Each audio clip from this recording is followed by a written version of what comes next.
Hello friends, ہانی celebrities, ایسی مہان گلوکارہ جس کی پیدائش تو ہندوستان میں ہوئی لیکن اس کی آواز کی گونج پوری دنیا تک پہنچی۔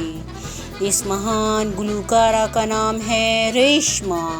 یہ جاننے کے لیے آپ ہمارے ساتھ جڑے رہیں، لیکن اس سے پہلے ہانی کا چینل ہانی سیلیبریٹیز کو سبسکرائب ضرور کیجیے گا، لائک، شیئر اور کامنٹ کرنا نہیں بھولیے گا، اور بیل کے آئیکن کو دبانا نہیں بھولیے گا تاکہ میرے آنے والے ہر ویڈیو کا آپ کو نوٹیفیکیشن ملتا رہے اور ہم مستقل ایک ساتھ جڑے رہیں۔ مہان گلوکارہ ریشم، ویسے تو مہان گلوکارہ ریشما، ویسے تو یہ کسی تعارف کی محتاج نہیں، لیکن ہم آپ کو ان کے جیون کے بارے میں بتائیں گے۔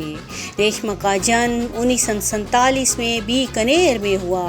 ان کا گھرانہ خانہ بدوش قبیلے سے تھا۔ ان کے باپ کا نام حاجی محمد مشتاق تھا، جو کہ اونٹوں اور گھوڑوں کے بیوپاری تھے۔ پاکستان ماضی وجود میں آنے کے بعد ان کے قبیلے نے پاکستان کا رخ کر لیا اور وہاں جا کے بس گئے۔ ریشما اپنے پریوار کے ساتھ رہنے لگی۔ فرینڈ، سنگیت کی کوئی تعلیم نہیں لی ریشما نے۔ بنجارہ لوگ اکثر اپنی ہی مستی میں گانا پسند کرتے تھے۔ ریشما کو گانے کا بہت شوق تھا۔ 12 سال کی عمر میں لال شہباز قلندر کے مزار پر ایک گیت دمادم مست قلندر گایا۔ سلیم گیلانی ایک پروڈیوسر تھے، وہ سن رہے تھے اور انہوں نے ریشما کی آواز کو بہت پسند کیا اور انہیں اچھی لگی۔ انہوں نے ریشما کو ریڈیو پر گانے کی آفر کی اور ریشما نے آفر قبول کر لی۔ گائکی کے ساتھ ساتھ لوک گیت بھی گائے، فوک گیت بھی گائے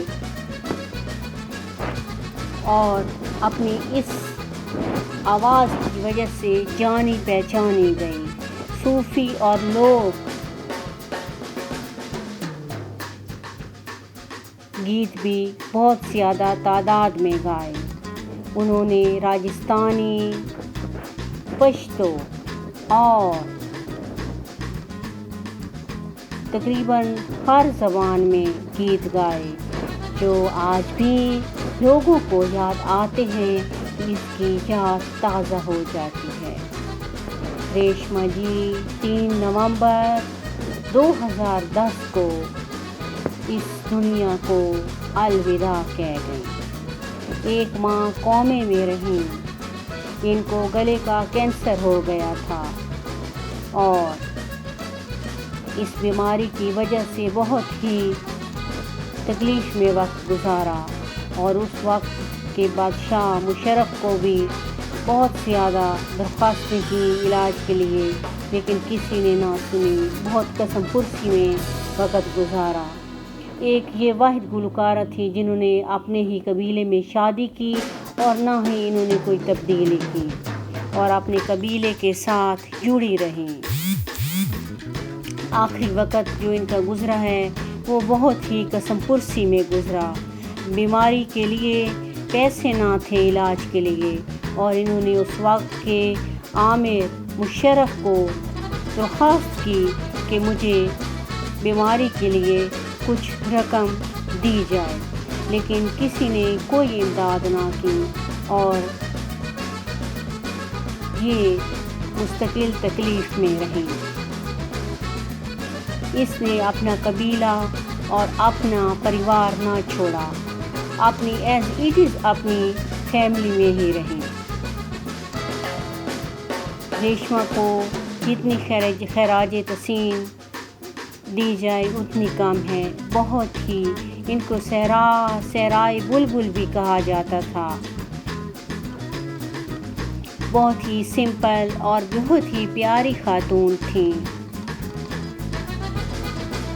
اس کے علاوہ ان کے بارے میں جتنا کہا جائے کم ہے۔ گلے کے کینسر کے بعد یہ بہت زیادہ علیل ہو گئی تھیں اور 1 ماہ کومے میں رہنے کے بعد اس دنیا فانی کو الوداع کہہ دیا۔ ہماری ریشما جی کے لیے نیک دعائیں ہیں، اللہ ان کو فردوس سے بھی آگے مقام عطا کرے۔ اس کے علاوہ ریشما وہ واحد اداکارہ تھی جس نے شادی بھی اپنے قبیلے میں کی اور اپنے قبیلے سے جڑی رہی اور اپنے قبیلے کو نہ چھوڑا۔ وہ خانہ بدوش قبیلے کو اپنا فخر سمجھتی تھی، نہیں تو زیادہ تر ہوتا ہے کہ اس طرح کی جو گلوکار یا گلوکارہ ہوتے ہیں وہ بالکل اوائڈ کرتے ہیں اپنی پہچان، اس قسم کی پہچان، جیسے مثال کے طور پر خانہ بدوش، اس طرح کی پہچان سے اوائڈ کرتے ہیں اور بھاگتے ہیں اور چھپتے ہیں، لیکن ریشما نے یہ کام نہ کیا اور اپنی اسی پہچان کو لے کر آگے بڑھی۔ اپنے وقت میں انتہائی خوبصورت، انوسینٹ اور بہت ہی پیاری خاتون تھیں۔ ان کے بارے میں جتنا کہا جائے کم ہے۔ ہمارے پاس ان کے بارے میں جو معلومات تھیں ہم نے آپ سے شیئر کی۔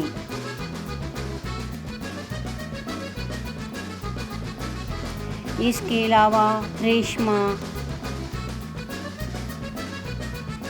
کی بیماری کا وقت بہت ہی تکلیف میں گزرا اور اس کے لیے بہت گلہ کیا کرتی تھی کہ کوئی میری مدد کرے، کوئی ارباب اختیار میں سامنے آئے اور میری مدد کرے، لیکن کسی نے نہ سنی۔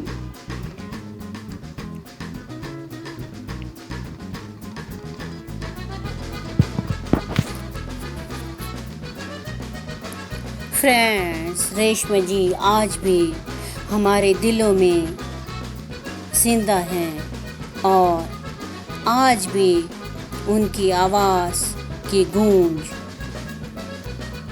پورے عالم تک پھیلی ہوئی ہے اور ان کو اچھے لفظوں میں یاد کرتے ہیں۔ بہت ہی پیاری خاتون تھی، ہماری بہت ہی نیک دعائیں اور تمنائیں ہیں ان کے لیے کہ اللہ آگے ان کے لیے آسانیاں پیدا کرے۔